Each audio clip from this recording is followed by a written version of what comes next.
Good morning, professional friends. We from the GST and Indirect Taxes Committee extend a cordial welcome to all of you. I am confident that not only you, your family, but all your near and dear loved ones are safe and fine in this raging pandemic on humanity.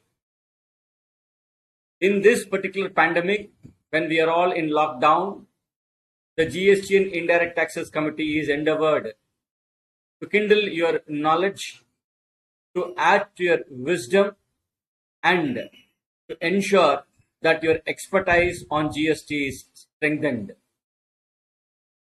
Going forward, the GST is now about 4 years old, and as and when the pandemic eases, as and when the times are perfect, the department will be coming to your client's office for audit. This is actually a scrutiny like income tax. Income tax, you go to the tax department with the books, but in the indirect taxes, it is the department which comes to the client's office who is selected. So it is an indirect taxes scrutiny, you may call it. We call it audit by the GST department.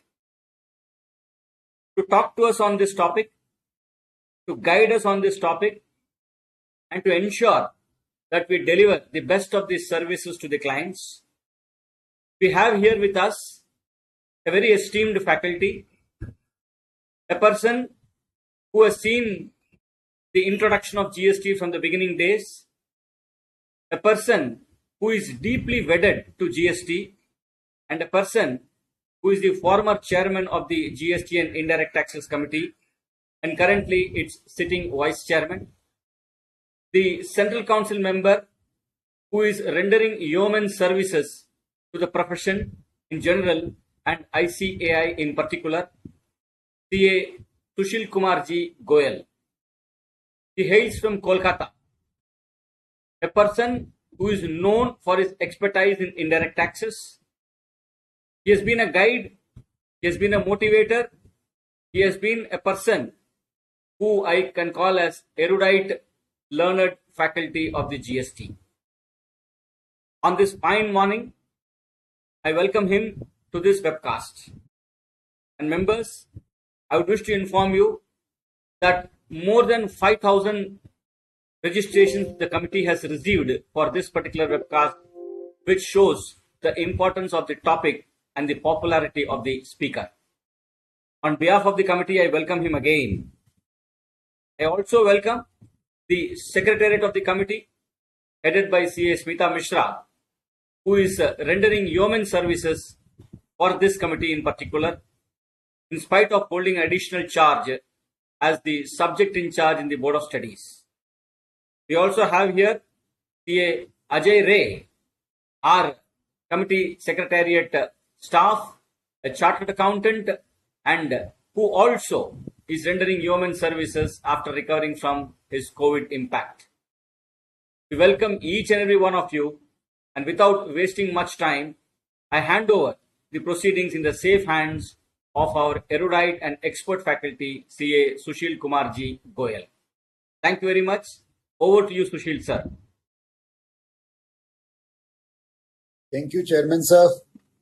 No words can thanks for your gesture.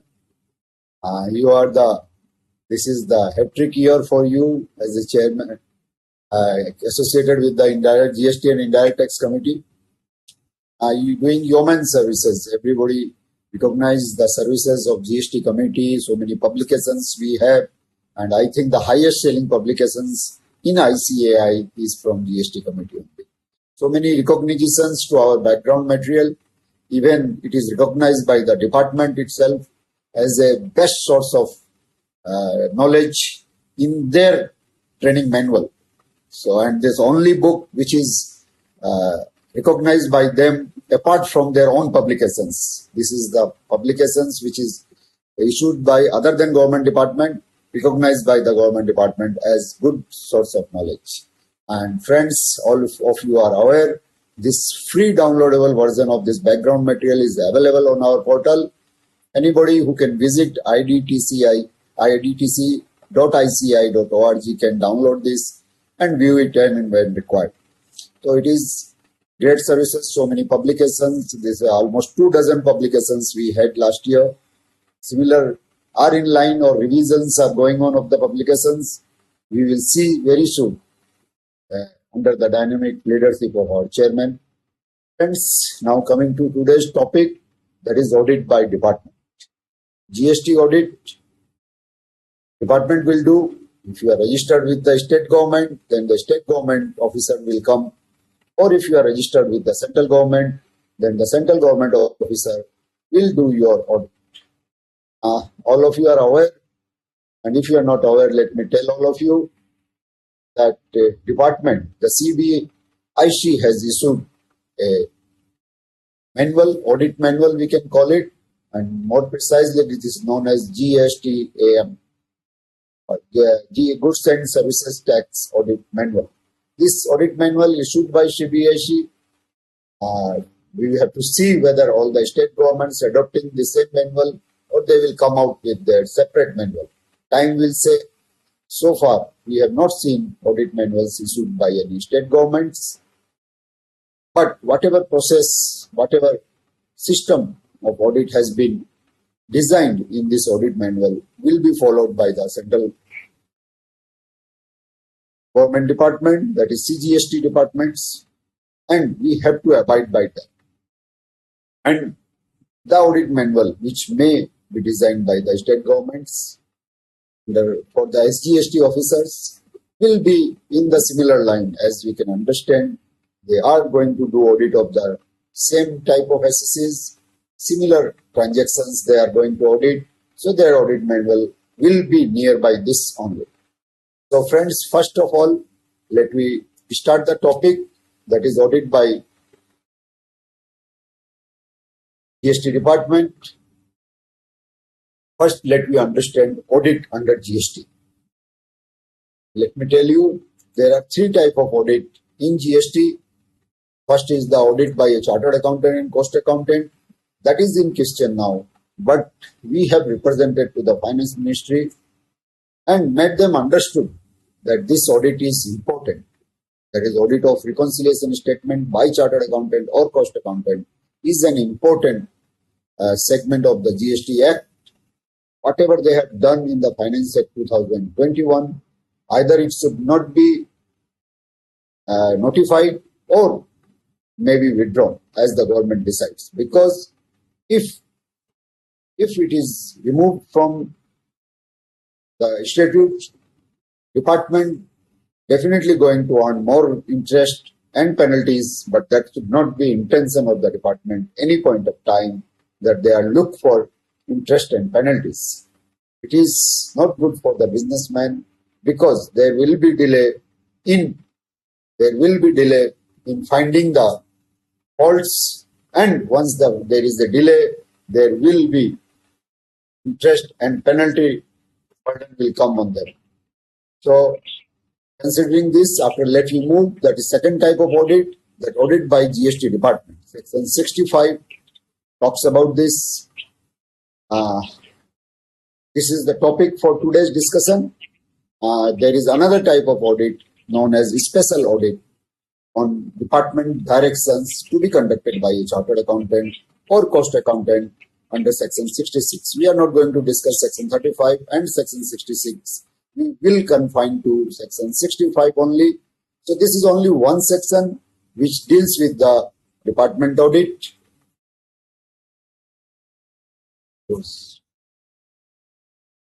Section 65 only deals with the department audit. And if we go visit section 65, we will find that rule 101, that is 101 also there.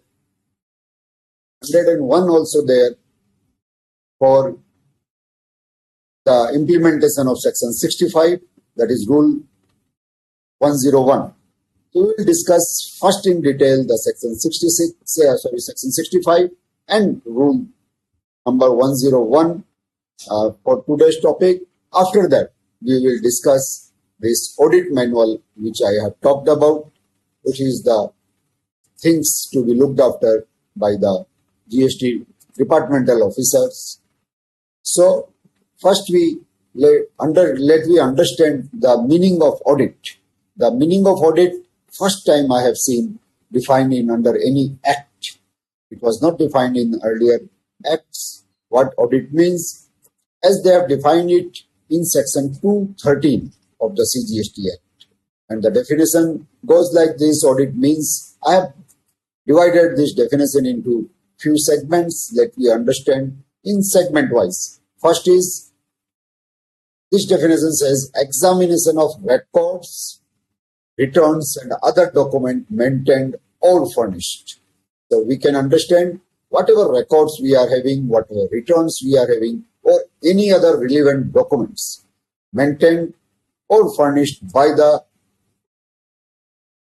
registered person. So this word registered person have importance here, my friend, because it implies that audit cannot be conducted for an unregistered person, even that particular person was liable for registration. But if he has not taken registration, he is not liable for audit. So we must understand records, written and other document maintained or furnished by the registered person under this act, or the rules made thereunder, or under any other law for the time in force. So means documents, records and returns under any other law is also subject to verification to verify the correctness of the turnover declared, tax paid, refund claim and input credit everything. Basically, the definitions of audit says to verify the correctness of this turnover, tax paid, refunds and input tax credit, and to assess his compliance with the provision of this act or the rules made thereunder. So this is the definition of audit as per section 213 of the CGST Act. We have divided into 4 parts. And what will be the outcome of the government audit? Outcome of this audit will be closure of the audit, may result in, if there is some demand, may result in a notice to be issued under section 73, 74. These are the notices that we are not going to touch upon. But if our audit is not closed without any demand, then we have to go section 73 and section 74. But let me remind all of you, section 73 have one provision that is in the form of section 73(6), which talks about if something has been pointed out in the course of audit and SSC accept that and pays the tax amount and write a letter to the departmental officer that I have accepted and deposited, then no was notice to be issued. So this is one of the section under section 73 we must keep in mind whenever we are discussing the audit. So friends, let's move to the audit by the GST department. What are the provisions of section 65 and rule 101 of the CGST Act and rules respectively? I have bifurcated this into the different parts. First and foremost things, we must understand who can do audit. After that, we will discuss period under audit. What should be the period for which an audit can be conducted, and notice for audit, when and how a notice can be issued for conduct of audit. After that, where audit to be conducted. As chairman was mentioning, that scrutinies in income tax are conducted at the department premises only. This is similar to that scrutiny. Number of time we will come across this word scrutiny under income tax. So where to be conducted, we will see that. After that, we will see what is the purpose of this audit. Although something we have understood from the definition of the audit as given under section 230.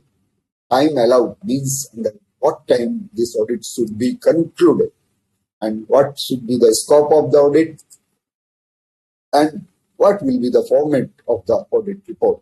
So basically, we have divided this section 65 and rule 101 into 8 parts. So for easy understanding, we have part by part discussions. So first, who can do this audit? Let me understand.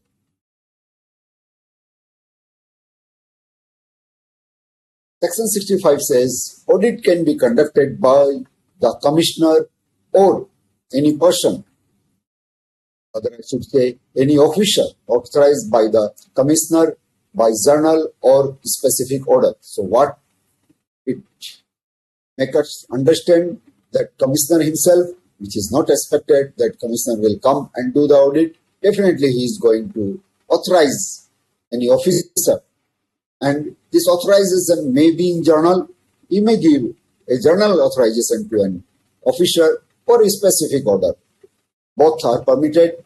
Usually they do journal authorizations. So officers who is working under the audit commissioner are usually authorized on the day one to conduct the audit. So we have understood a departmental officer with authorization of the commissioner can conduct the audit. Period under audit. Now very valid questions, how long they can cover this period under audit.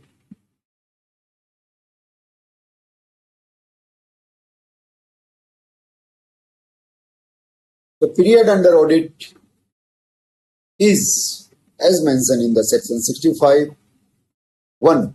The period to be conducted under subsection 1 of the section 65 shall be a financial year or a part thereof. This a part thereof has been inserted by the Finance Act 2018 because they have not analysis about the financial year 2017-18, which is covering only 9 months in the GST regime.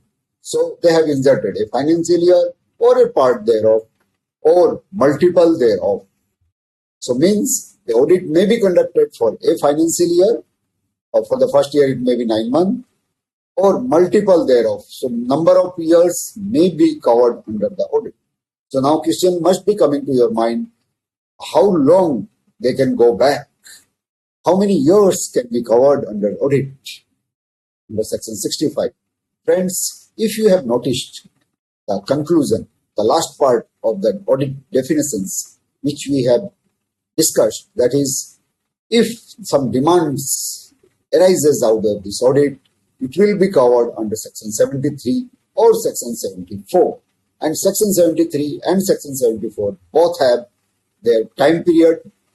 There is, if it is considered as a suppression case, then maximum 5 years is permitted to conclude the proceedings under section 73 or section 74, or whichever is relevant here.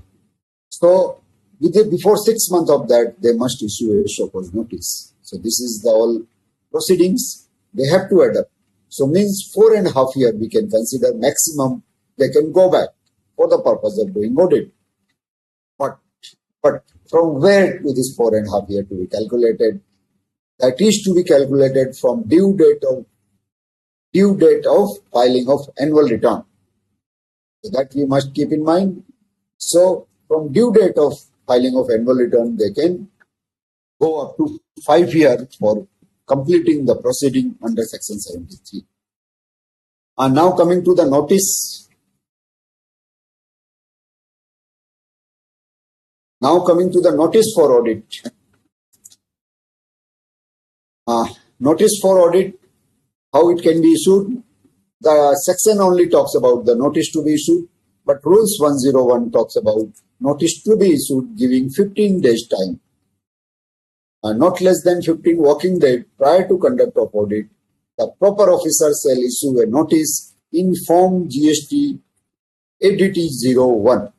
So this form is mandatorily required to be used for the purpose of issuing any notice to conduct an audit.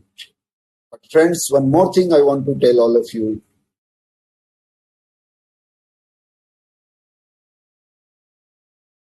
One more thing I want to tell all of you, that the proper officer must use this form only. And what another thing I wanted to add here is, as confirmed by the Ministry or the GST Council, that any communication which is issued by the GST officer must have UD. must have DIN number, that is the document identification number. So that is a mandatory requirement for any type of documents to be issued by a government officers. So all these notices, ADT 01 should also contain the DIN number, and there is an option for everybody to verify this DIN. We can verify this DIN from the GST portal and where this audit to be conducted. Friends, let me tell all of you, it is not like that income tax scrutinies which to be conducted in the department itself. Earlier, this service tax audits and central excise audit, there was a requirement that it must be conducted at the premises of the SSC. But it is different from these earlier provisions and income tax provisions, friends. In GST law, audit may be conducted at the place of business of the registered person or in the department premises itself. So both the options are available. Rules and manuals both are silent how to decide whether this particular audit to be conducted at the registered premises of the SSC or in the department office. They are silent. We hope definitely it will be the discretion of the officer where he want to conduct the audit. But for the convenience purpose of the SSC, they may decide to go by the department. The department may go by the wish of the SSCs also. Then it will definitely a great gesture from the department. So this audit, as we are discussing, section 65 under GST law, is audit may require the registered person to afford him the necessary facility to verify the books of accounts or other documents as may require. This is basically section 71 permits an officer to visit, officer to have access over the records and documents to furnish such information as he may require and render assistance for timely completion of the audit. It is also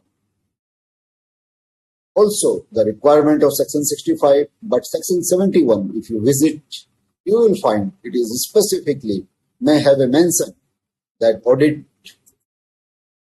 must be, the auditor must be allowed to have access to the premises, have access to the all relevant document and the records. The time allowed for the audit is basically 3 months time has been given in the section, but at the same time there is an option given to the commissioner that if he finds audit cannot be completed within 3 months period, he may extend for the further period which should not exceed 6 months.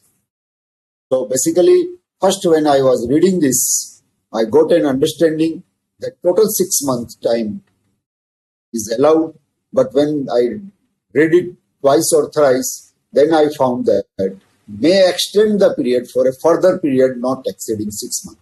Means total 9 months period is allowed for completion of this audit if commissioner so wish.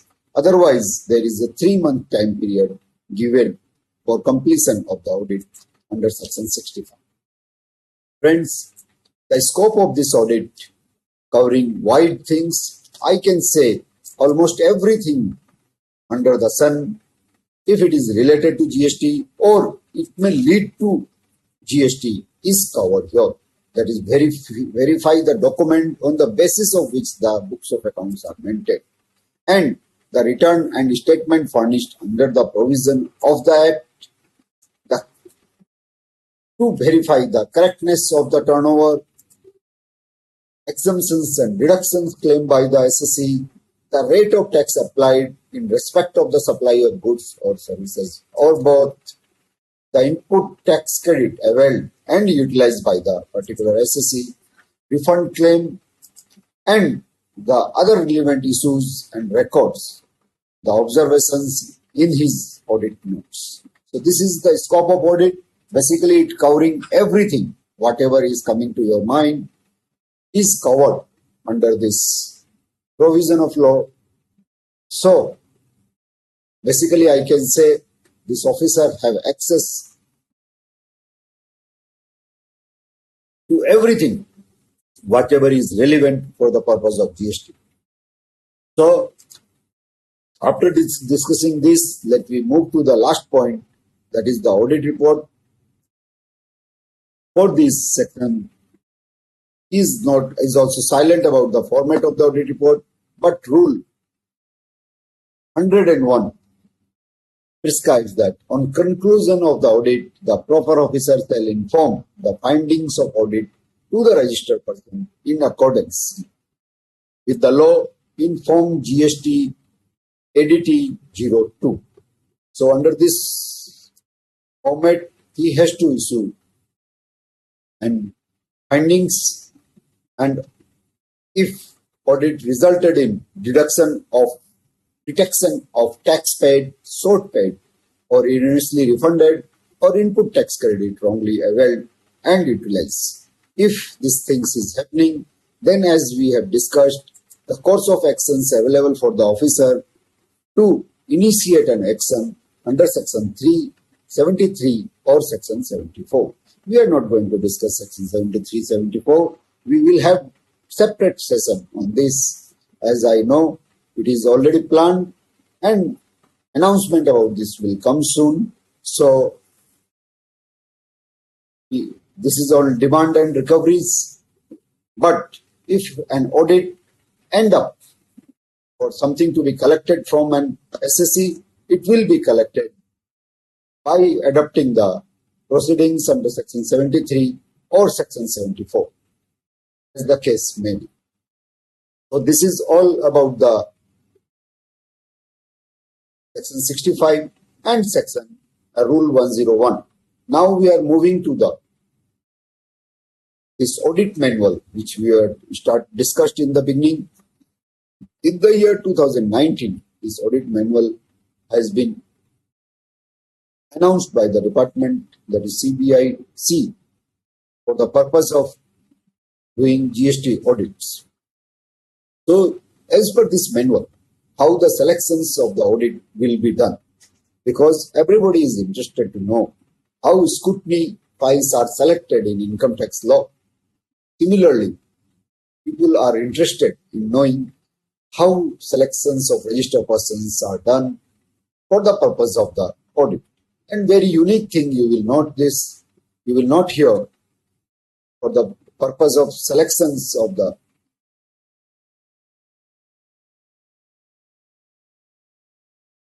audit, how audit are being selected. Selection based on risk assessment. This is very unique thing I have heard, that selections will be done on the basis of risk assessment of the SSEs. This will not be done on the basis of turnover. As we have seen in the past, usually audits are selected by the department based on the turnover criteria. If your turnover is more you are prone to audit. But this manual is talking about the risk assessment. It also considers the local risk parameters of the SSE. Based on that, this audit will be taken up. So parameters are good in number. Let me go one by one. What are the parameters on the basis of which your selection will take place? It is important to note that if you are not aware what can take you to the auditor's desk, you may end up going for selection for the audit. So let me discuss the local parameters. And this is basically the parameters which is covering the risk base.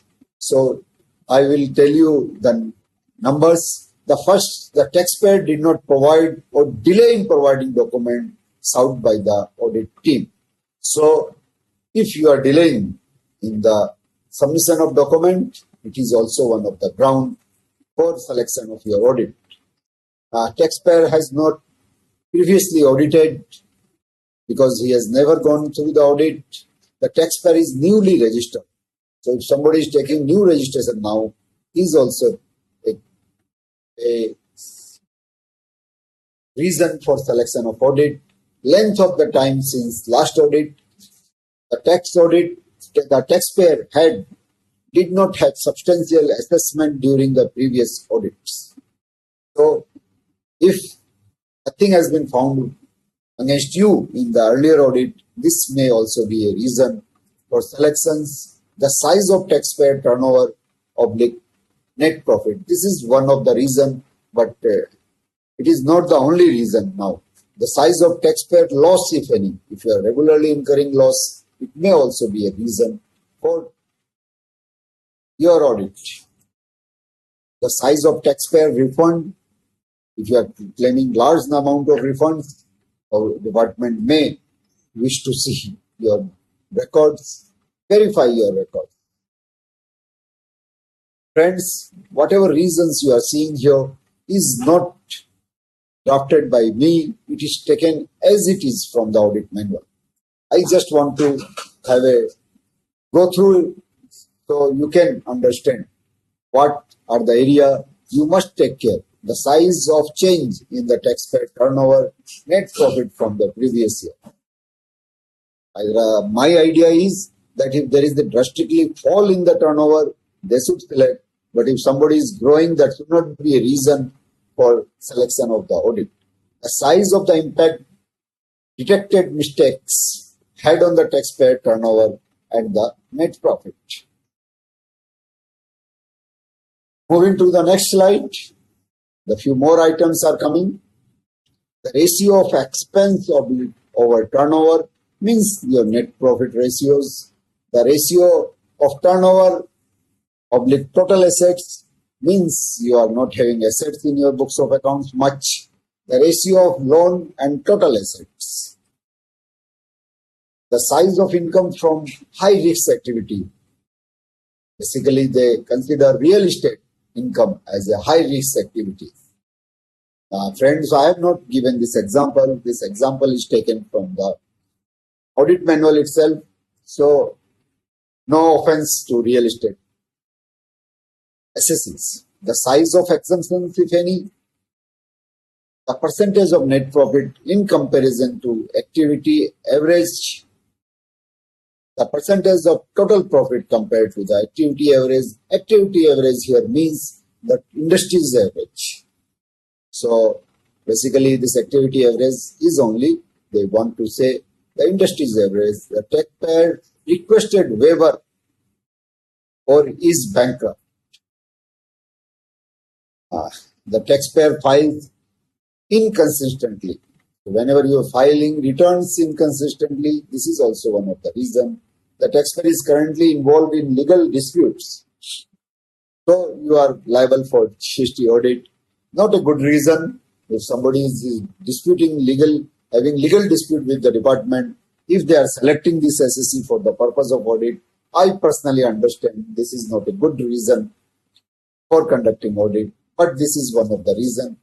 The taxpayer returns was previously investigated for revision. So this is nature of the assessee. The taxpayer received notice from other government entities. So GST department also want to audit their record to understand whether this other revisions will also amount to GST revision or not. The quality of taxpayer books and records, manual, automated, not well kept. I don't know how the department will come to know, but if this is one of the reasons, they will come for the audit. The taxpayer return is prepared by questionable accountant. Friends, this has raised my eyebrow. When I was reading it, it has raised. Suppose if one particular accountant has been involved doing work of a particular assessee who was under investigation, then all the assessees of this particular accountant may come for audit. So this is one of the reasons mentioned by it. Next reason, the specific sector in which the taxpayer operates.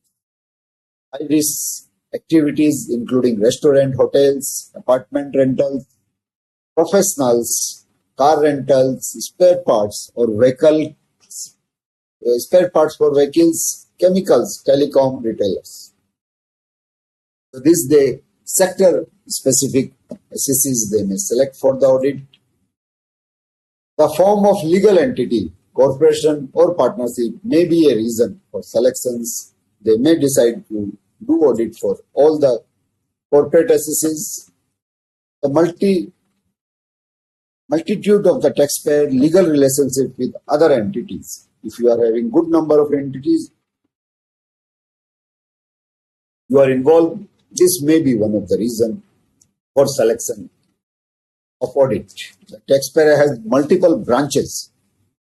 This is, I think, not a good reason, but this is also a reason. Reason number 28. The taxpayer has multiple activities. All this they will consider in totality. It is not so that one of the reason is sufficient to conduct the audit. Audit differences. Past audit assessment is differences. Coming to the last list of the items for selections to be selected as an audit, the taxpayer has supplied goods on which there has been reduction in the rate of duty in order to examine the possibilities of profiteering under Section 171 of CGST Act 2017. I hope you are aware about the anti-profiteering clause, that is Section 171. It says if some tax benefit arises to you, you have to pass it on to your client. You cannot retain the tax benefits in the form of reduction in tax rates or in the form of input tax credit. This anti-profiteering was earlier introduced for 3 years only, but it has been now extended, and now government want to look after this type of cases up to 5 years. The taxpayer has stopped filing GST return. This is one of the reason. The taxpayer has applied for surrender of its registration. A funny reason, but that is also a reason. Where there is the increase in ratio of exempted supply, total supply of a taxpayer over the time, where higher incidence of supply without issuance of e-way bill has been noticed by the department. So friends, you can understand now everything is under watch of the department. They are watching regularly how many invoices you are issuing and how many e-way bill you are generating. So if they are noticing that you are not issuing e-way bills, good numbers, whereas your sales turnover are really good amount. So this is one of the reason. So please, when you are sending goods to your next door neighbor, if you are meeting the requirement of e-way bill, you have to generate e-way bill. Friends, you will surprised to note when I was discussing this provision that even if you are carrying material from your godown to your showrooms, there must be a delivery challan and as well as an e-way bill if you are covered by the e-way bill requirement. Because even your own locations, you cannot shift the materials without issuing a delivery challan as well as e-way bills. That we must keep in mind. The taxpayer does not file periodic return but issue the e-way bill regularly. So that is also one of the reason that he is doing regular trade but not filing his returns. The taxpayer who has not audited in pre-GST era for last 4 to 5 years, that is also to be considered. The taxpayer whose turnover increased substantially after enactment of the GST. Last point, the taxpayer who is not filing GST at 3B, but in their electronic cash ledger, amount of TDS is reflected. Means you are liable for TDS deductions. Your principal for whom you are doing the work contracts is deducting your TDS, whereas you are not filing GST returns on regular basis. So these are the 39 points, 39 parameters has been mentioned have been mentioned, 39 parameters have been mentioned in the GST audit manual. So I hope you all will take note of this, and anybody want to view this audit manual, just it is available on the government portal. Just in search you give the GST audit manual. Maximum you have to write 2019. So you will get the copy of that. That is almost 137 pages are there. Basically, the manual is not so big. The annexures are big. So number of annexures are almost 15 there, and it makes this manual bulky. The manual is only consisting of the 58 or 60 pages, whereas rest of the pages are related to schedules and annexures. Friends, now coming to the checklist for the auditor. The GST auditor, what the checklist he is having for the conduct of GST audit, let we have discussion on this. Basically 7 parts they have divided this, like the invoicing pattern. The auditor will check all the requirement for issuing an invoice, like requirement of section 66 or rule 56, whether you are complying with the requirement of credit invoice, credit notes or debit notes, whether you are taking enough credit notes adjustments for the tax. So all these invoices to be scrutinized, first and foremost, they should see your invoicing patterns. Then returns, how frequently you are filing returns, how properly you are filing returns, to be checked by the officers. All your returns, how much credit you are taking in the returns, whereas your 2A is showing some other figures. This is to be checked by the officers. How your GSTR 9 is, matching with your GSTR 3Bs of the year. All these things to be understood, to be verified by the auditor. This is part of the audit checklist. Now coming to the third item in the audit checklist is the input tax credit. My friends, all of you are aware, this input tax credit is a big a Pandora box for all of us. So many things we have to see when this, we have to verify the input tax credit, whether this we are actually having goods received. So many small things I want to remind all of you. I know all of you are aware about all this, but small things I thought I should remind all of you. This, like whether you are in possession of the goods or services has been received by you, whether you are in possession of a taxable invoice. Possession of taxable invoice means taxable document. And if you read the section, you will find that they talks about the document on which you are eligible to take the credit. Means a Xerox copy or emailed copy of the tax invoice is not making you eligible to take the credit. You must have a signed copy, either digitally signed or signed in hard copy. So far, department has not recognized email or scanned copy or Xerox copy of these invoices for taking credit. Then there is 180 days parameter, whether you have reversed the credit if you have not paid the vendor within 180 days, or if you reversed, whether you have paid the interest while reversing. We have to see all this.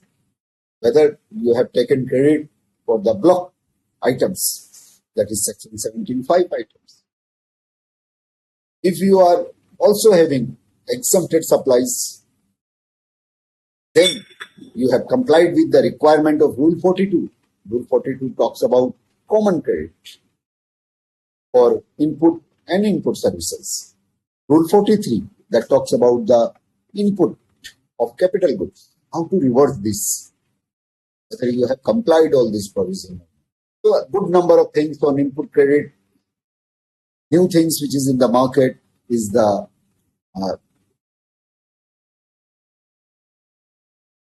dummy invoices or the fake invoices. Now government like to discuss in the name of fake invoices. So whether you have taken credit of this or not.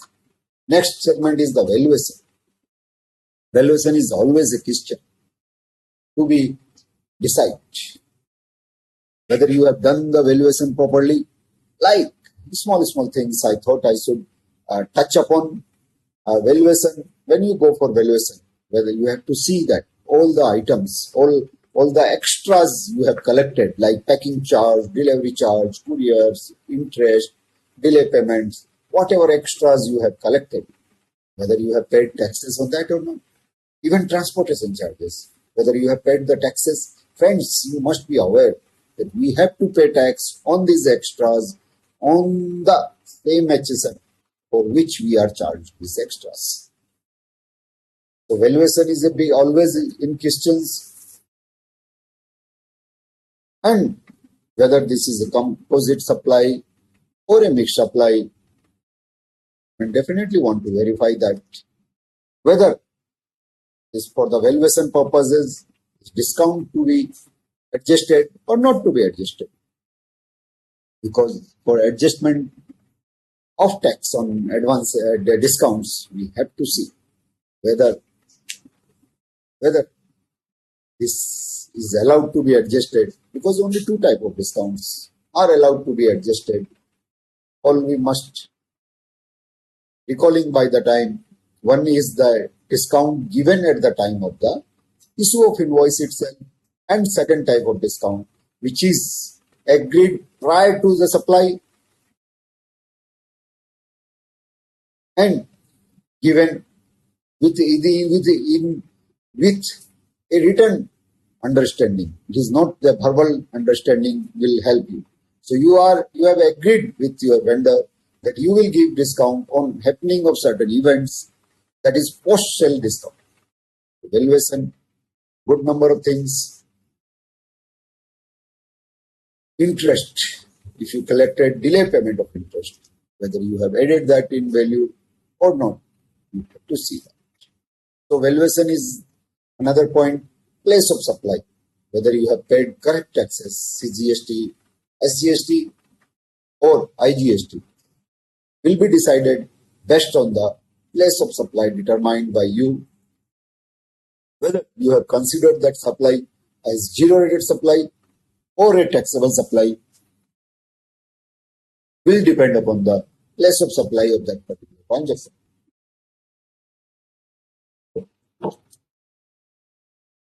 Place of supply for goods is different.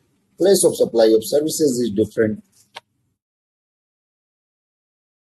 Often we come across this type of questions. Determining place of supply is a big challenge, particularly when you are seeing the works contract service. Because contractor may belong to some other state, procuring material from some other state, or the supplier of service himself is living in some other state, or services are provided in some next state, and the person who is receiving these supplies, these services, he himself is living in some another state. So, considering all this, we have to decide place of supply, and we have to pay correct taxes. Because all we know, the GST is the destination-based taxation system. If you do not determine the place of supply properly, then tax may go to some other state, whereas it is belong to some other state. So, the state who has lost this revenue will definitely going to object. And how to resolve this type of issues, because if it is discovered after 2 years, although section now permitting that you can pay the correct tax and claim the refund of the wrongly paid taxes, but just to avoid it, we have to see Now this audit checklist by the department also covering the stock verification. Friends, this stock verification is also very important things to be checked, because on the particular day of audit, the officer must want to do the verification of the stock in your possession. How you are maintaining stock, whether you have a system of recording stock only and only after stocks has been received, or you are just recording the transactions on receiving of the documents itself, goods has not been received. Similarly, you may be doing so while sending the material out for delivery. So this will be done by the verification of stock. Next item are the other checks. There are so many other checks like e-way verification with the total turnover, GST, SGST transactions. Even the department will check the delivery charges paid by you for the purpose of finding the reverse charge, the legal expenses incurred by you for finding the reverse charge. So many things are in the list, that is checklist for the audit. So these 7 items they have mentioned in the audit checklist for the purpose of GST audit by the government officers. Friends, after this, let me discuss few more things, that is flow of audit.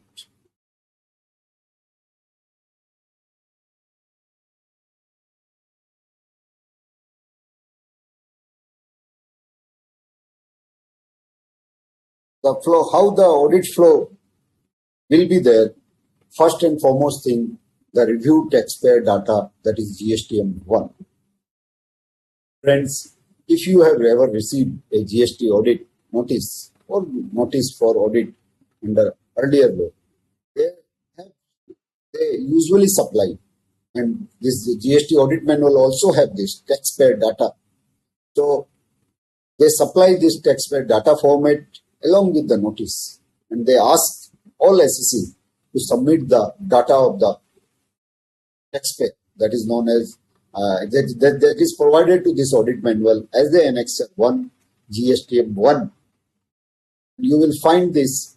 It contains almost 5 pages and cover all the information related to a particular SEC.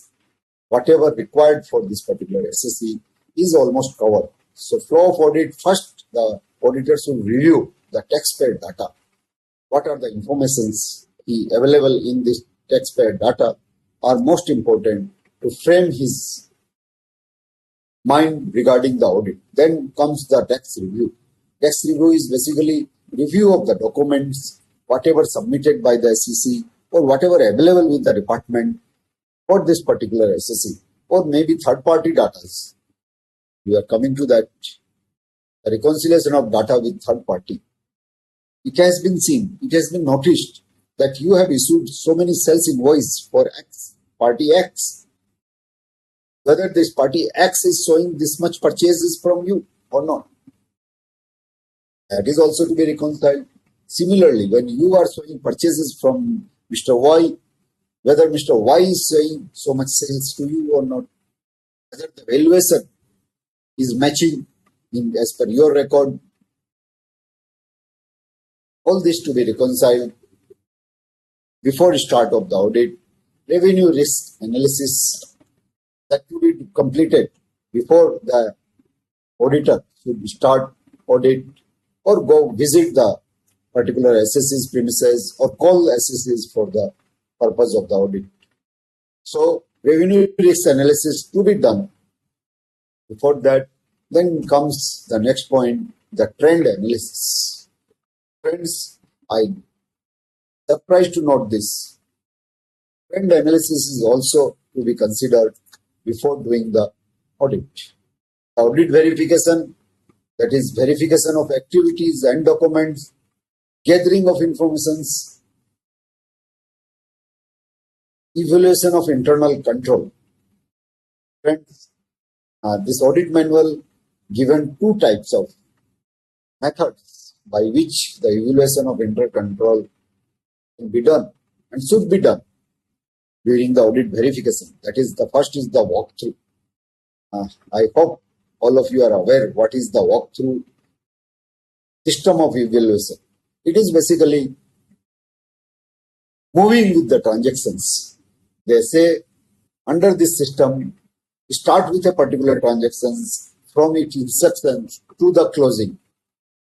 See how these transactions are recorded, how these transactions are found in the books of accounts, how these are recorded in the stock register, how these are available with the securities of the premises. So basically walking through as the transaction is happening, feeling that the person who is doing this must feel as if this transaction is happening at that point of time, and see and verify this, how these are moving or walking through. If you visit this audit manual, you will find that so many examples of walkthrough transactions are also given in this audit manual. How after each step, another step to be taken, how we should walk and find out these transactions are recorded in the books of particular SSE or registered person for the purpose of GST. Rather using the word SSE, we use the word registered person. Friends,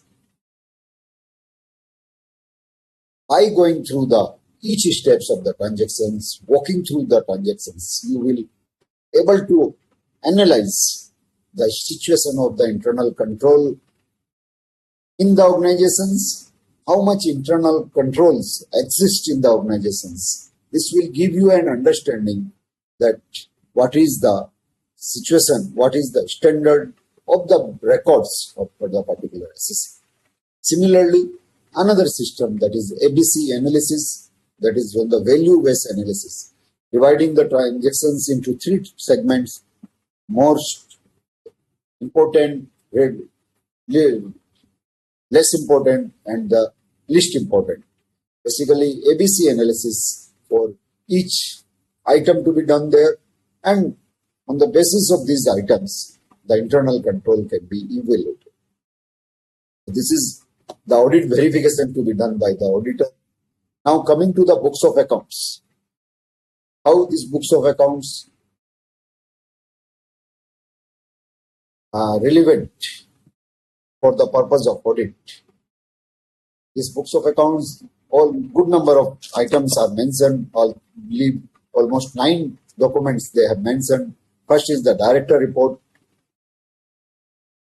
In the director report, the auditor should see the expenditure in foreign currency paid for the services, GST on RC. So if you are analyzing director report, you must concentrate on the expenditure in foreign currencies. If you are paying for services, GST on reverse charge is applicable if it is considered as import of services. By analyzing place of supply, as we have discussed earlier, one can find out whether this transactions is import of services or it is not amount to import of services. If place of supply is outside India, then it may not amount to import of services, rather should not amount to import of services, then no reverse charge is applicable. But this you can decide only and only after analyzing the transactions, after finding these figures from the director report, earning in foreign currencies. Check whether LUT has been filed. Because if there is some earning in the foreign currencies for goods, definitely. If you export goods, you have to cross the custom frontier. Then almost all transactions are recorded and compliance has been done, because without that, movement is not possible. But in case of services, services have no boundaries. There is no border to be crossed. So if you are exporting services, we have to see whether you are exporting under payment of taxes or under letter of undertaking. If you are exporting under letter of undertaking, whether it is properly filed or you have mentioned that letter of undertaking number on the invoices you have issued for the export of services, which is amount to zero rated supply.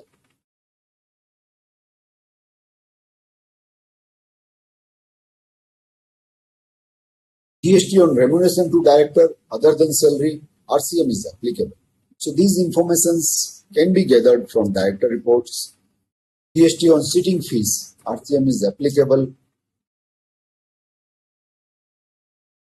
In director report, you also found CSR activity, whether GST paid, if any, has been claimed as ITC. Because ITC on the item gifted or lost is not allowed. If you have gifted that item, then it is not used for business purpose. It is, rather I should use the word, it is covered under section 17(5) as a block credit, and credit is not allowed to you. So once you get the figure of CSR activities, then you can analyze the transactions, how and under which head you have debited, and at all credit on this has been claimed, or you are eligible to take the credit. All these things can be analyzed by going through the director reports. Correctness of any reference in the report of to GST paid under contribution to exchequer, if any. So there may be a reference in the GST report, response to auditor comment. If auditor has any qualifications, then what is the response the directors are giving in the report, that we have to see from the director report. The director report is another piece of document by which we can find out something about the GST compliance, and definitely these auditors are also going to verify these transactions.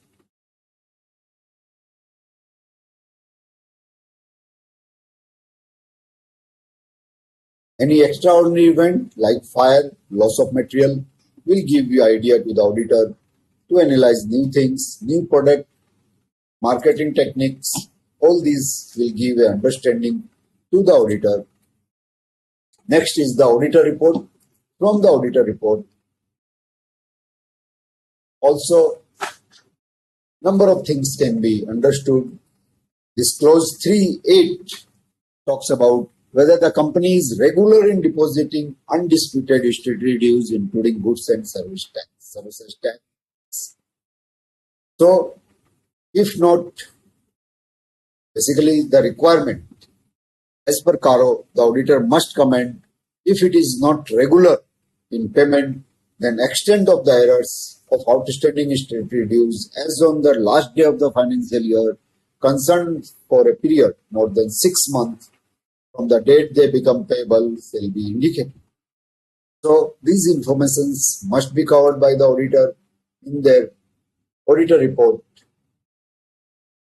Similarly, regarding statutory dues, they must comment upon this, whether regulatory of payments, undisputed, disputed versus undisputed is a big thing to be decided by the auditor himself.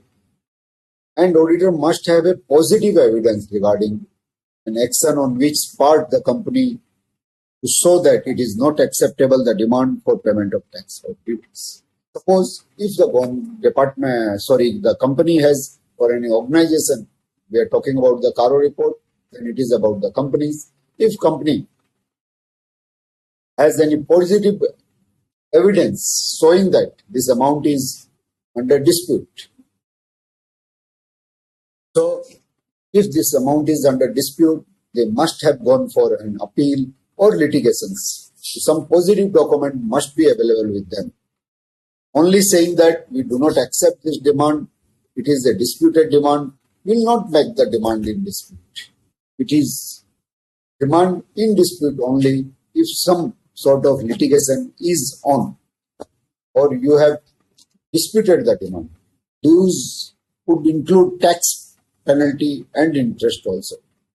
So that we must see from the CARO report. Our auditor will try to find it out from the CARO report made available to him. And this is the sample of the auditor's report.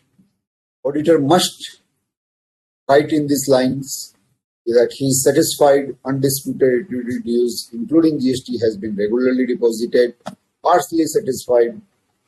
I'm not going to read it out for you, but partially not satisfied, this PPT, or not at all satisfied.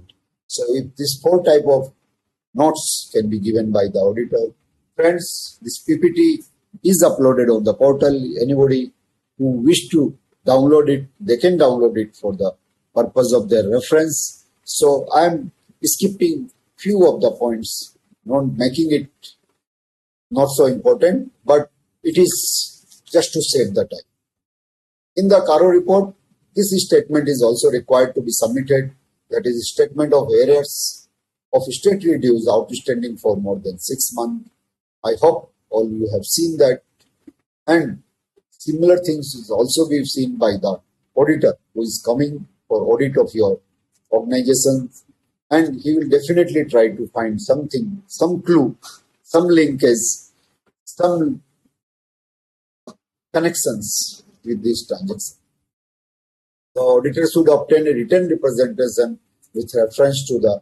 Now it is, I have covered this particular slide for the purpose of auditor, because in Caro they may miss it.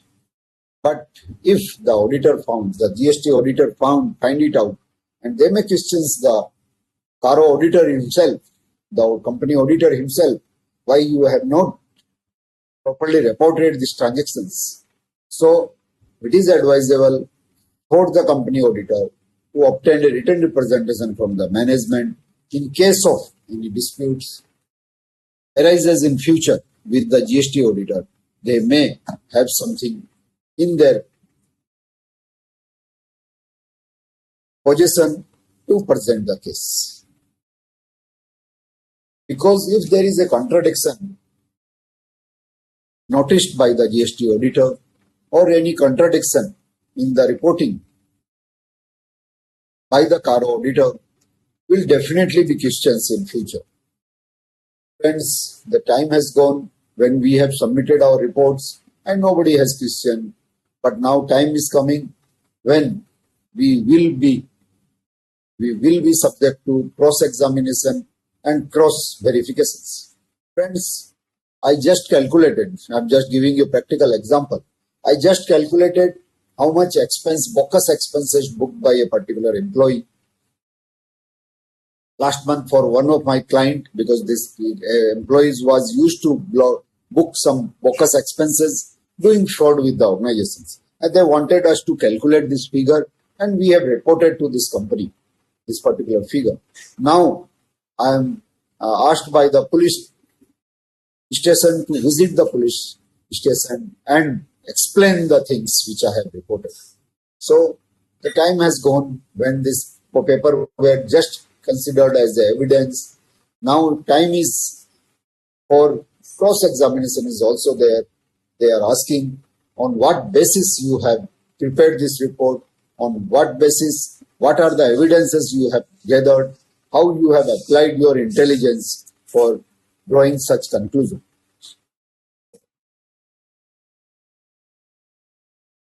This we have discussed.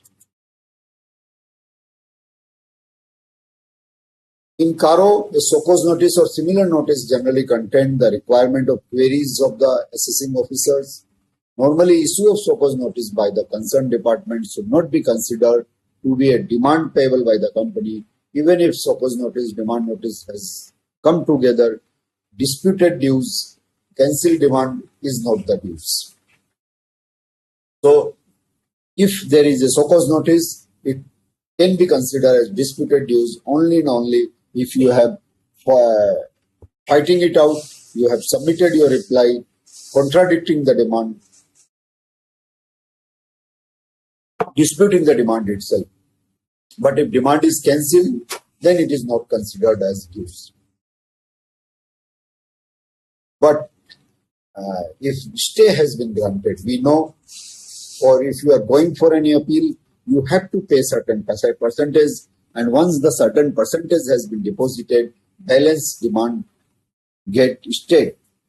So staying of any demand is to be considered still as disputed dues. It should not be considered as cancelled dues. So it must form part of this, even if you paid say 10% or 15%, 20% in GST, then 80% is stayed. That should form part of the disputed demand. If demand is not appealed and time for appeal has been passed, then it is statutory dues, not a disputed dues.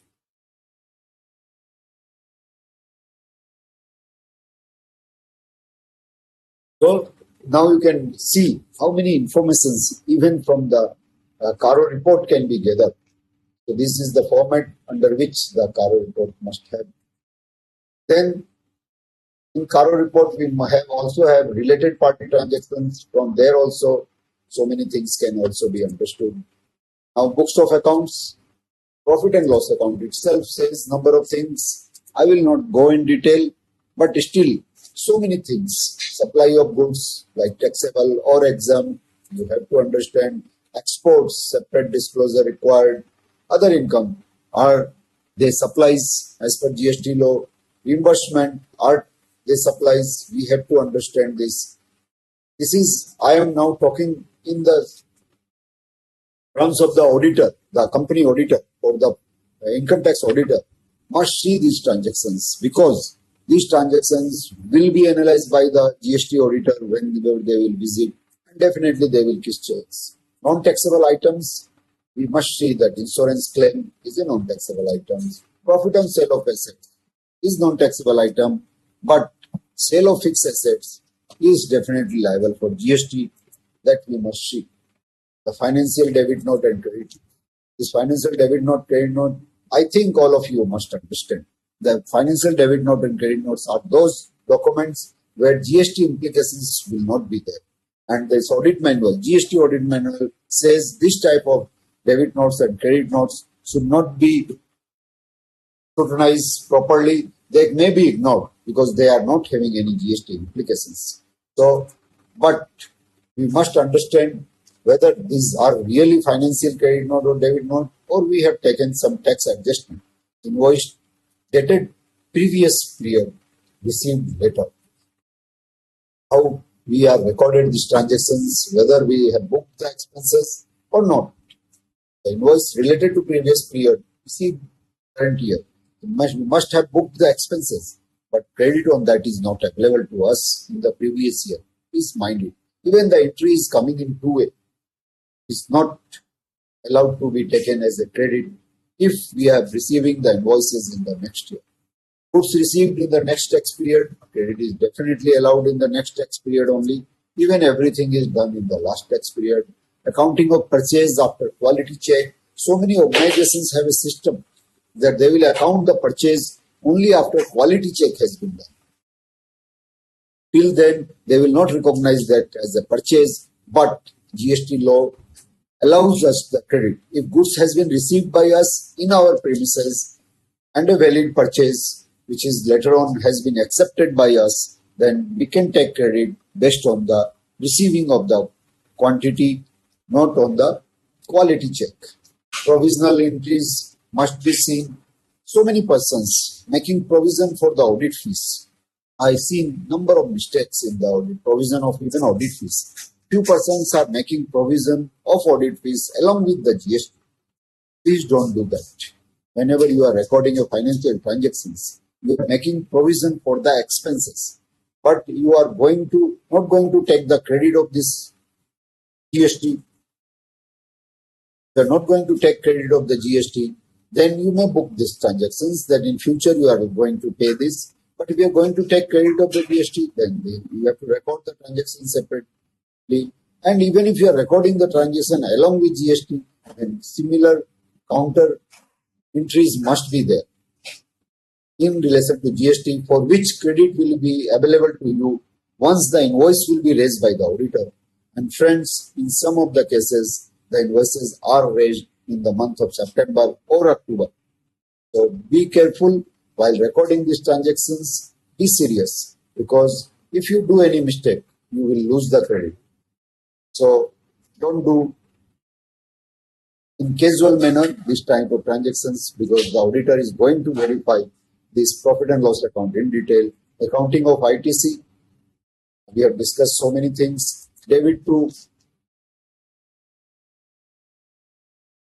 input tax credit, general ledger. So once you are taking the credit, that expense should be booked in the net, no GST to be debited. Similarly, ineligible credit, ITC should be debited with along with the expenses itself. Say you are not eligible to take the credit of certain expenses, then you must debit that expense along with the GST amount. So recording of the transactions must be proper.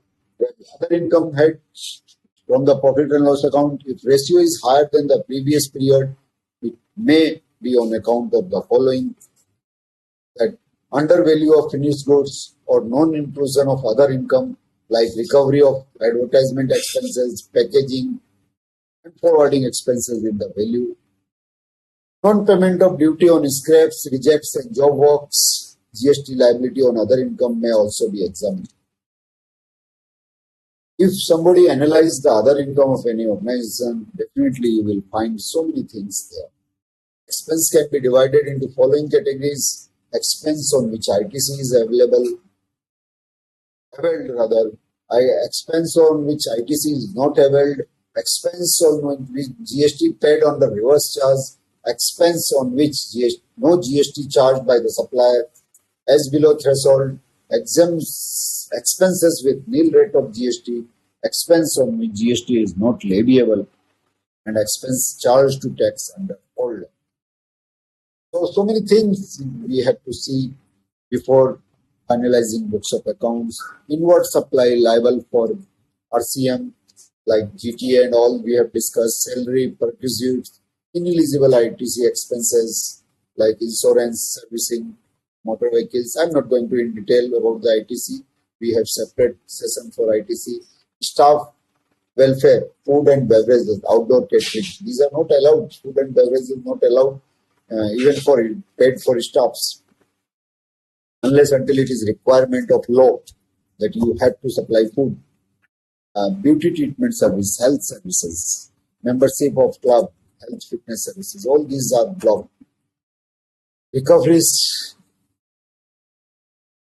Recovery credited to expense account from customer or employees. If you are making some recoveries, please do examine that recoveries whether it is liable for GST. Purchase return disclosed as sales in the GST return.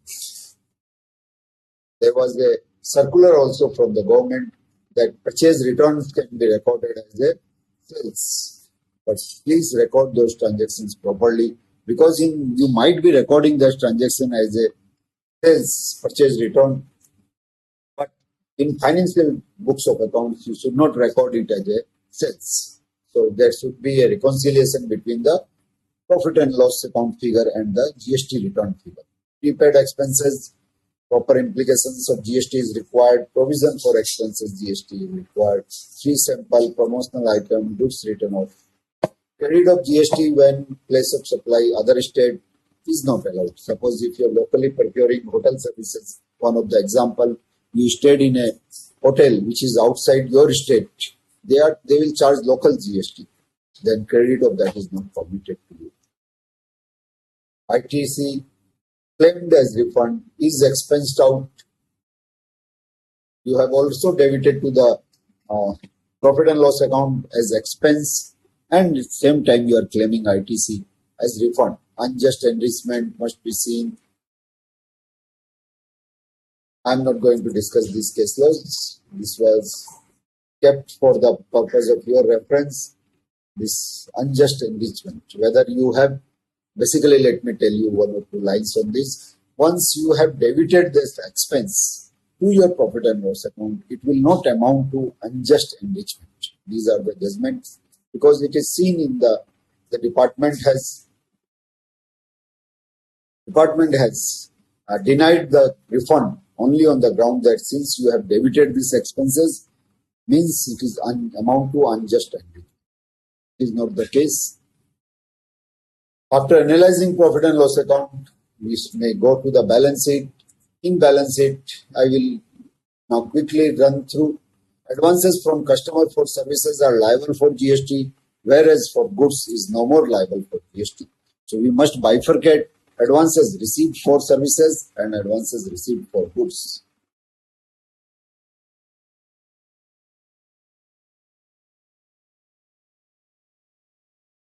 And advances, whether to be, we are not adding advances to the, we are not adding advances to the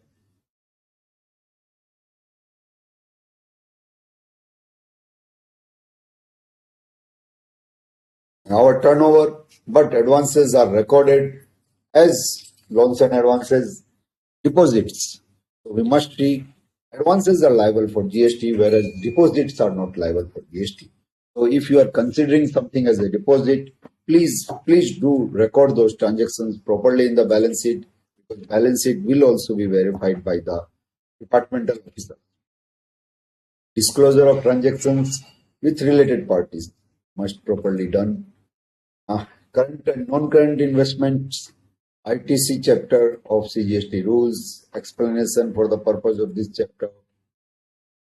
For determining the value of an exempt supply as referred in subsection C.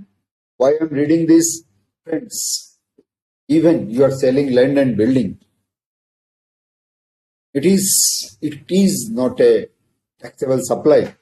But if you visit section 17, subsection 3, you will find government is saying it will be considered as exempt supply for the purpose of section 17.3. So you have to reverse the credit considering this. Value of security shall be taken as 1% of the sale value for such security. Means you have traded in securities, that will be considered as the exempt supply, 1% of that. If you have dealt in the land and building, that will be considered as exempt supply. And you are liable for reversal. These all transactions will be discovered from the balance sheet. Next item in books of accounts is notes to account. Notes to account also says so many things about the particular assessing. It helps us understanding the business, revenue recognition policies, lease transactions, capital lease, revenue lease. I am not going to discuss the GST implications on capital lease and revenue lease. Not related to tax and contingent liability, valuation of inventories, cost and or net realizable value. So these things must be done with proper care. Related party disclosure in notes and accounts, we are supposed to give the disclosure related to related party transactions. And if it is import of some services from outside India, then it is liable for reverse charges. Transactions with the foreign subsidies, associates, check if whether GST is applicable. Payment made to foreign subsidies and associates help in finding extraordinary item. These notes on accounts always help viewer of this financial record to find out the extraordinary item. Trial balance. It is most important item if you are having multi-locational accounts. Trial balance of one unit will definitely show the transactions between two units, whereas it is not visible in the final books of accounts. But if you see separate trial balance for each unit, if there is a transaction between two units, then these are to be viewed from here. And what the transactions you have netted off can also be found out from the trial balance itself. Cost audit report. It is also one of the most important tools to find out so many things about the organizations. Whenever you analyzing books of accounts, please do proper care. Now, scrutiny of tax audit report. Even in the income tax audit report, you will find so many clauses where you have to report about GST. First and foremost, that is Form 3CA and 3CB itself, we have to mention that whether this particular organization is having any branches or not. Friends, if you have mentioned there is no branches, then credit of these branches, if which is available, but whereas it is mentioned in the tax audit report as nil branches, will impact. So be careful while preparing this Form 3C and 3CB. If you are mentioning that there are a number of branches are there, then must see whether these branches are also part of your registration certificate, that is the GST certificate, where you have announced or whether you have registered these places as the additional place of business. So these informations can be collected from the tax audit report. It is Form 3CA, 3CB itself. Next is the point regarding the branches. In our opinion, proper books of accounts has been kept at the head office and branches of the SSC. So far, it appears from examination of books. But if GST officer is visiting and he is finding that all books of accounts are lying in the head office only, you may be questioned by them. Be careful. Branches versus additional place of business to be taken care. Obtaining registration certificate is also requirement. And also discussing viewpoint of it as an auditor, you should prepare your books of account because these are to be scrutinized by a GST auditor, and these points he is going to be.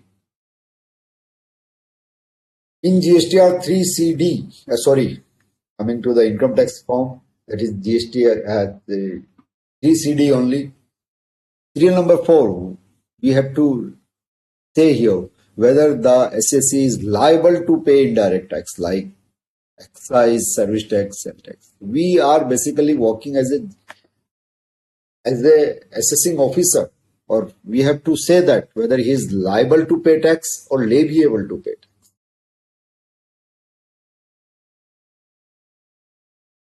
First, we have to analyze whether whatever our client is doing is subject to GST, and we have to comment in Form 3CD in paragraph 4 whether this SSC is liable for GST. Include liability in RCM. Friends, when we are saying liability for GST, we are also saying he is liable for reverse charge. So in tax audit report, we must take care of all the registered premises. In 11B1, list of accounts maintained, address at which books of accounts are kept. I hope you have understood what is the requirement in GST law. GST law says that every person shall keep and maintain at his principal place of business, provided where more than one place of business is specified in certificate of registration, the accounts related to each place of business shall be kept at such place of business. GST law categorically mentions as per section 35(1) that every SSC must maintain books of accounts at each place of business related to transaction at that place of business. So while reporting in GST tax audit, you should be careful. In serial number 18, particular of depreciation allowed as per Income Tax Act in respect of each asset, block of assets, as the case may be in the following. Cost includes ITC, sale of fixed assets. In serial number 21A, please furnish the detail of amount debited to profit and loss account being in the nature of capital, personal and advertisement expenditure. Please visit section 16, 17(5)(c) and section 75(d). In 35A, in case of trading concern, give quantitative detail of principal item of the goods traded. In 35B, we have to give,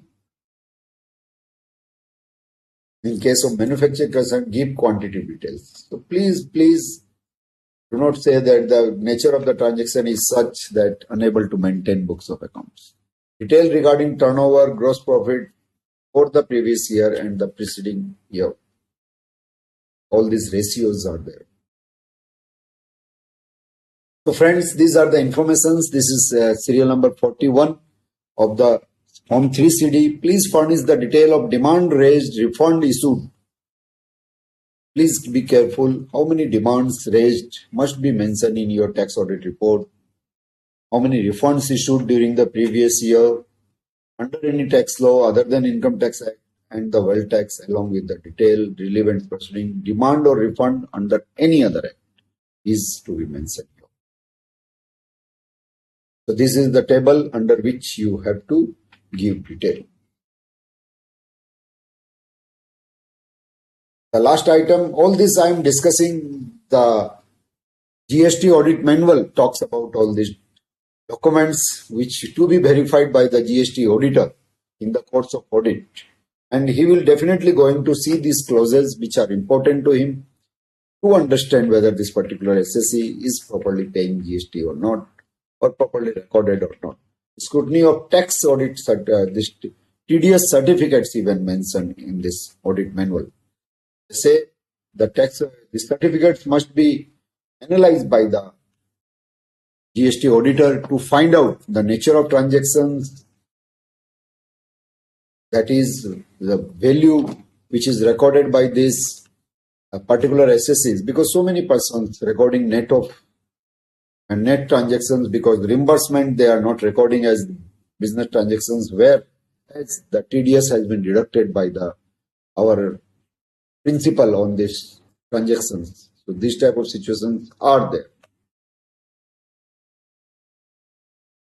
The nature of transactions can also be verified, as I discussed. Detail of TDS certificate, TDS credit claimed in income tax return may also be examined.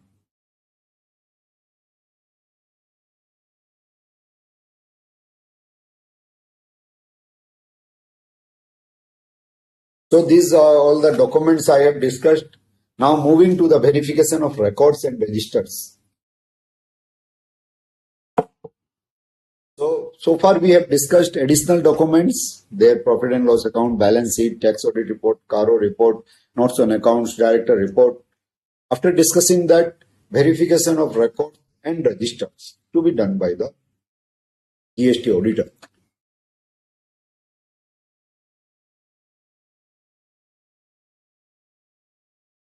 So basically they are saying for verifying these outward supplies, they must verify these documents also, along with the invoices and all by which I have discussed, the purchase order, the price circulars, the delivery challenge, and the material transfer notes, sales book, and outward supply books. In respect of store department, store ledger, goods received note, material receipt note, material return note, rejected goods register, waste register, this and physical stock verification statement. These are the additional documents which are to be verified by the GST auditor. So please be ready with these documents, analyze it, record it. Finance and accounting related records. What are these? Ledgers, debit note, credit note, journal vouchers, internal audit report, purchase book, purchase return book, income tax audit report, income return, fixed asset register, monthly stock statement to the bank. This is the most important things. A monthly stock statement, so many persons submitting stock statement to the banks which is not telling with your financial transactions.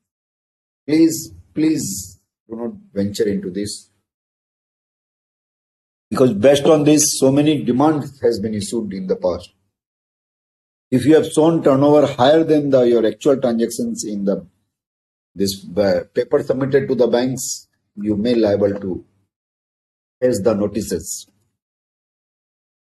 This GST audit manual also talks about few ratios to be calculated by the officer for understanding, that is input tax credit availed by the total tax paid through electronic cash ledger plus input tax credit.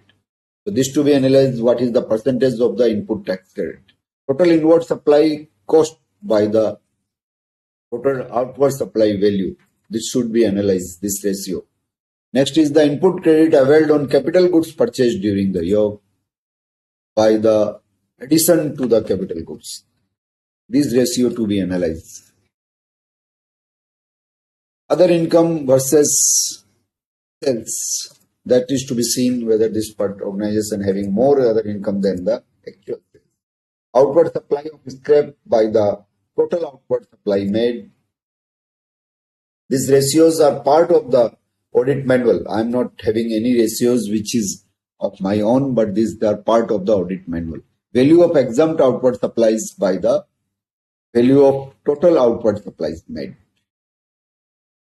Input tax credit available on inputs by the purchase price of the inward supplies, as I was discussing. So this ratio will give guidance to the officer where exactly our books of accounts stands. The value of zero rated supply by total supplies and non-GST supplies versus the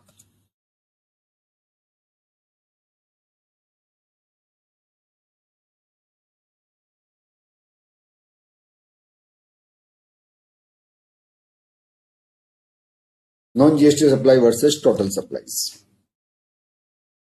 There are number of issues in GST. That is class. I quickly run through basically these 12 slides. Please go through it. It is almost discussed by me. First is the classification issues. We must discuss these classification things. Then admissibility of input tax credit must be seen by us. And then after that, there is verification of place of supply. I have discussed this. So we must do it for the purpose of preparation of our books of accounts. So GST auditor should not raise any query. Verification of time of supply. The service provider must raise the invoice within 30 days. Otherwise, he is liable to pay tax on the basis of the completion of the services. So this will create additional tax burden. Compliance on reverse charge. I hope everybody is aware. This section 9.3 and 9.4 is in abeyance now, only applicable for the purpose of real estate development. Verification of other incomes, I have done almost while discussing that. Now credit more than 180 days we have discussed. It is required to be reversed in input tax credit. Then unavailed input tax credit. The SEC has not uploaded their GSTR one time. So not filed their returns. So we must take care of this because next 6 months is only allowed to us. Refund of GST, zero rated inverted duty, wrongly paid taxes and all. Then we must see registration in multiple states regarding 9C, transactions not appearing in the financial books of records.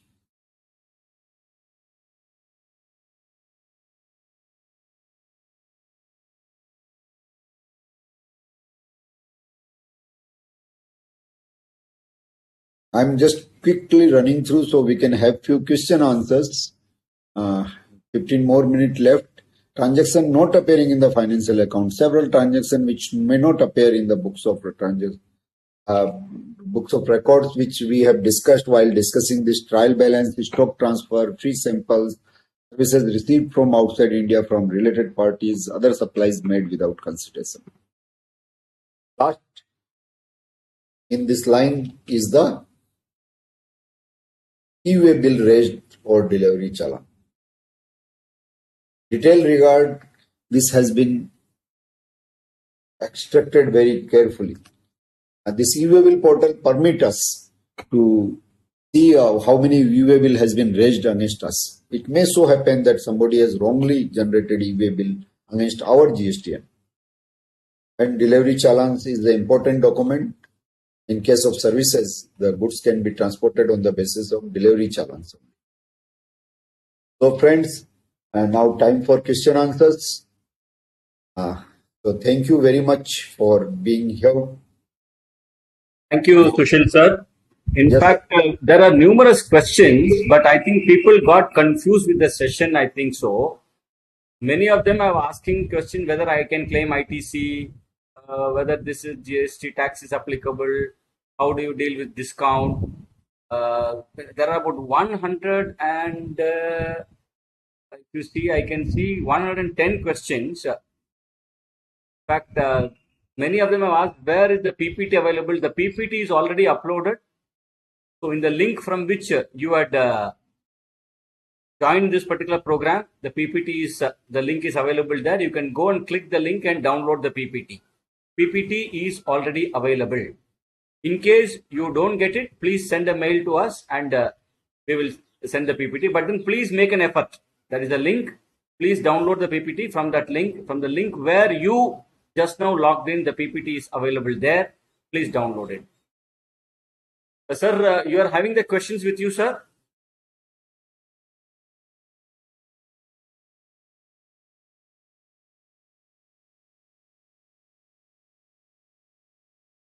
Sir? I'm not able to hear you, sir. Sir, if you can read out questions, if it is already logged in, you are logged in there. Yes, I have already logged in. I will select few questions, sir, because Yeah, we don't have good, sir. minutes. There are 103. In that, many of them are asking PPT, many of them are congratulating you. So many discussions are there. I will switch to the question mode, sir, and I will read the question, and you Yes, can sir. take the liberty to answer or not to answer. The choice is yours, sir. Yes, sir, please.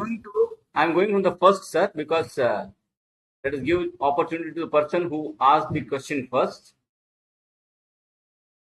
Sir, look at this question. Shahil Garud has asked, in the annual return form GSTR 9, there would be numerous cases where there is a substantial difference in ITC as per books and ITC as per 2A.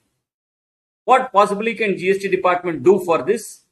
And thus, what care is to be taken by taxpayers accordingly? It is basically the difference between the ITC in the books, ITC as per 2A.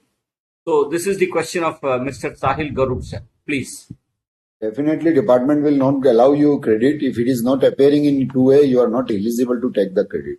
If it is related to 17, 18 and 18, 19 during those periods, department was having a circular that on self-declaration credit may be taken.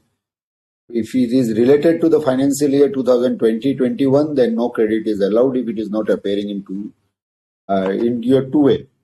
So please be careful and always note that you should not take this type of credit. And if you are taking this type of credit, be ready for the litigation.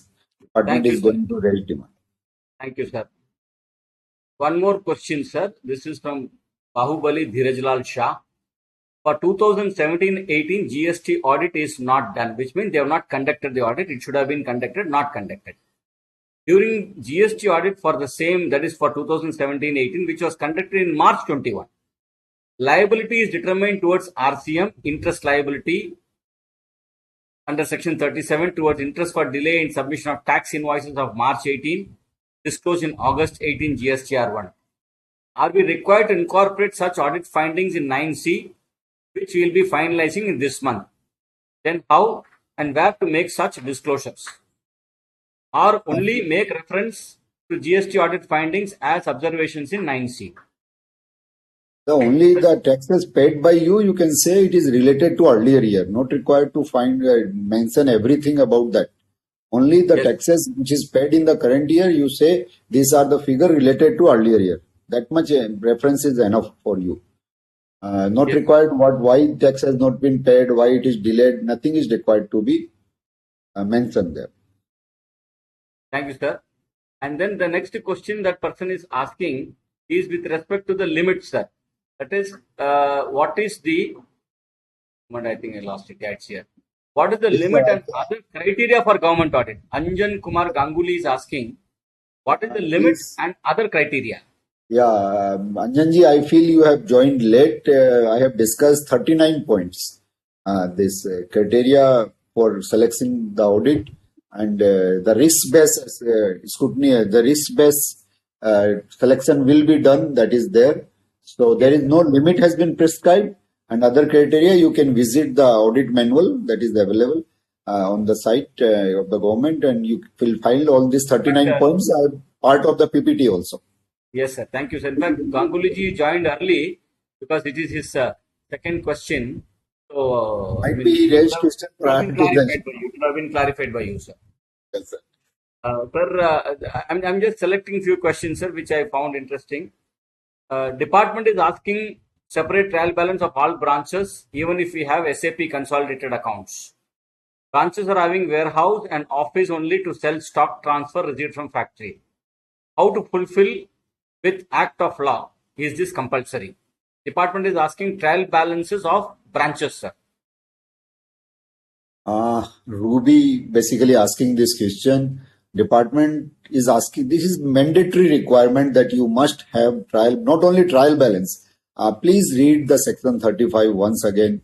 The law requires you to maintain accounts related to that godown or warehouse or the store separately at that place only. Even if you are maintaining accounts on computer system, you must install a computer system at that godown, maintain records there. Not only you have to maintain records about the goods coming there, how much credit you have taken for that unit, how much sales you have made for that unit, also to be seen. So you have to maintain it. If you are not doing it, you are inviting trouble. This much only I can say. Okay, sir. Thank you. And sir, how audit can be done in case of pandemic COVID-19 situation? Whether online audit can be done? Vikas is asking this, sir. I won't think department is equipped with the online audit right now, but they have enough time. They have enough time because it is 5 years from the due date of filing of annual return.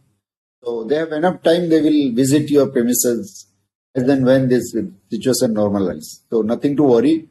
I think they must also thinking of the online audit, which will take time. Definitely. Thank you, sir. CA Rachit Agrawal is asking an interesting question. Whether CA can be authorized by Commissioner for GST audit?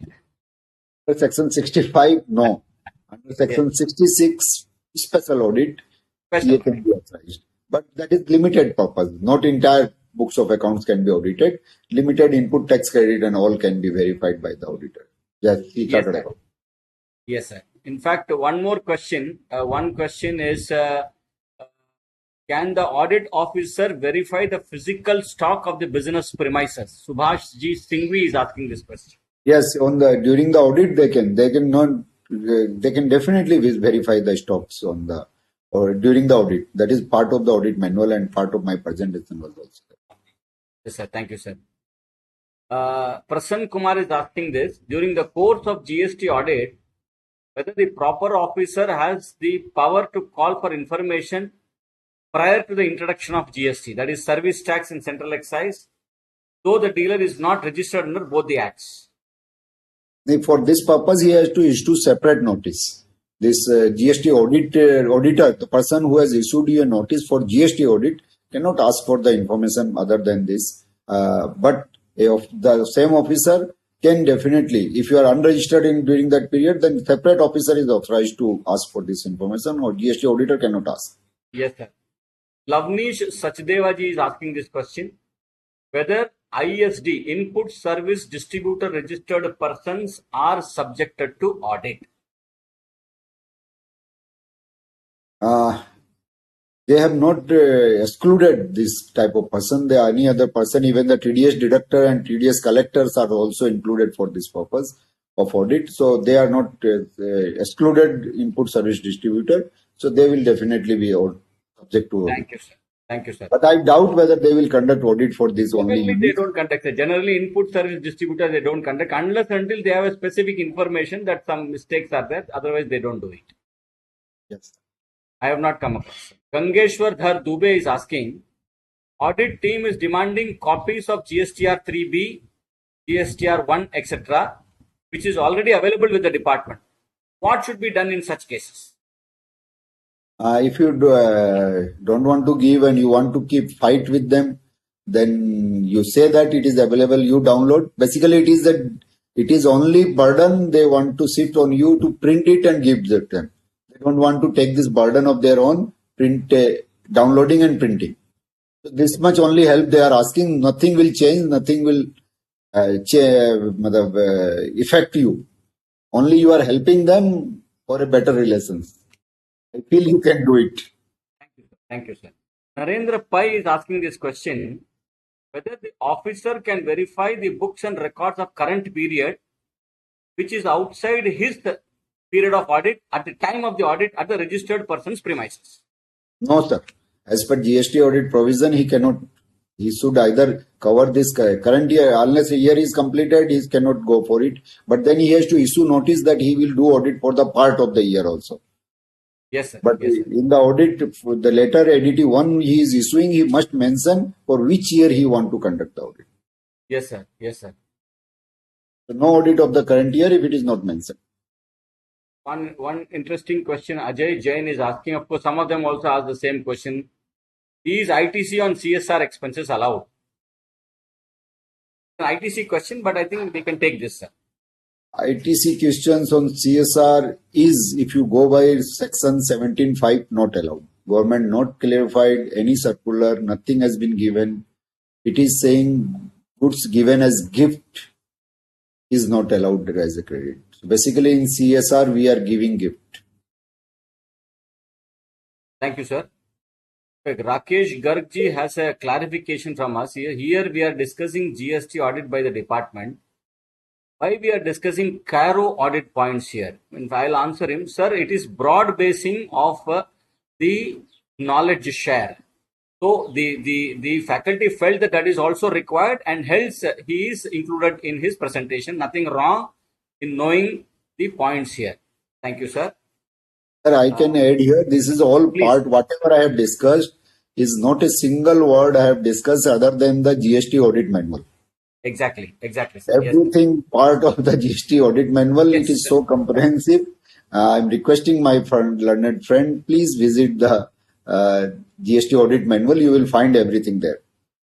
In fact, Sushil sir, in the year I remember in 2006, the audit manual of the department was vetted by the Institute of Chartered Accountants of India, sir.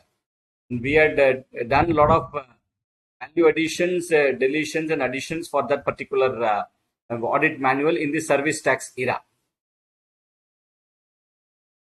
Sir, many are procedural questions. One question, Kamleshwar Kumar is asking Javle, in GST audit, it happens not matching of turnover as per tax audit as per GST. Then what precautions to be taken? You should ready with the reconciliation statement. Exactly, sir. Exactly. In fact, there should not be a case of turnover not matching. If the turnover does not match, then the department will think that there is something fishy and there will be an issues. Without asking for the reconciliation statement, in this case, you should submit the reconciliation statement along with the document asked by them. Yes, sir. Yes, sir. Yes. Sir, I think we are reaching our concluding time, sir. And Yes. it is my proud privilege now to sincerely thank you for such a comprehensive presentation. In fact, Thank you very much, sir. about 4,000 members have attended today. See, there are many programs going on in India, many seminars, many programs happening, but our programs are inviting a larger audience. So about 4,000 members are watching this BCM live. That only shows the versatility of the speaker and the importance of the topic and the yeoman services which the GST and Indirect Taxes Committee is rendering for our members. Thank you very much, sir. It was really a wonderful presentation. In fact, I sat through the entire presentation because I also wanted to learn. I also wanted to know about this particular aspect. And thank you very much. All of us have benefited, sir. You have spared your most valuable time in spite of the fact that you lost your very dear mother a few days back due to illness. In fact, really commendable from your side that you have been with us and you have shared your knowledge. You have handheld us. All the members will remember you. Your PPT is there for the members to download. In case any issue, just write to gst@ici.in. We will help you out. And to the office, thank you very much. To Jay, who has supported in this webcast, sincere gratitude to you also. To all of you, sincere thanks once again. Stay safe, Stay healthy and let all be well. God's blessings be on all of us. Thank you very much. Thank you, sir.